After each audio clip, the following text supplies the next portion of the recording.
Hello guys, this is Joy, Joy to the world.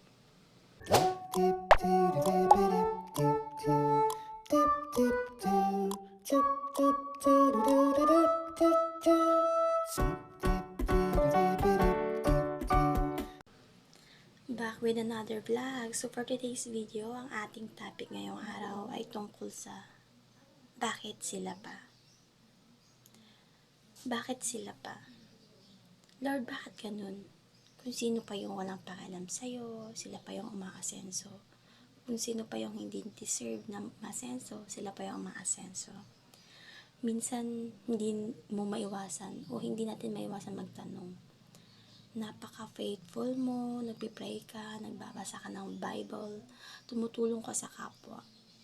Pero parang hindi tayo umaangat, parang hindi ka umaangat, parang hindi ako umaangat. Samantalang yung iba parang walang konsensya, puro mali ginagawa, pero andun na, mayaman, sikat, tagumpay. May mga ganitong tanong na rin sa Bible.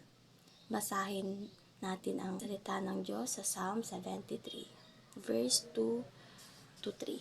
Sabi dito sa English, "But as for me, my feet had almost slipped, for I envied the arrogant when I saw the prosperity of weak." Sa Tagalog naman, ngunit ang sarili halos bumagsak sa pakbang.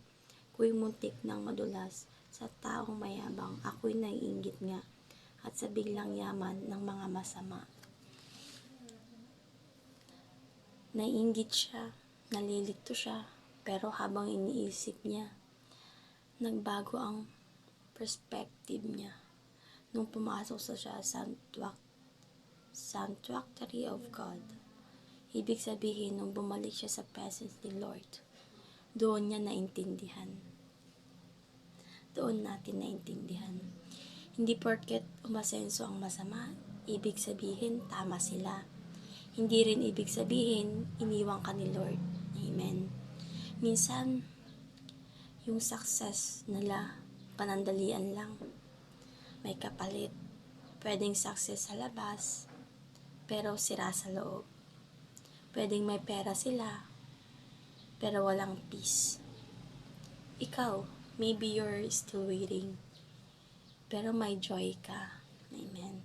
May purpose ka, at may Diyos kang kasama. That's real prosperity. Sabi nga dito, God is not blind, at hindi siya late. May timing siya para sa'yo. At ang reward na galing kay Lord, walang halong guilt, walang halong takot. Sabi nga sa Proverbs 10 verse 22, "The blessing of the Lord makes one rich, and He adds no sorrow with it." Amen.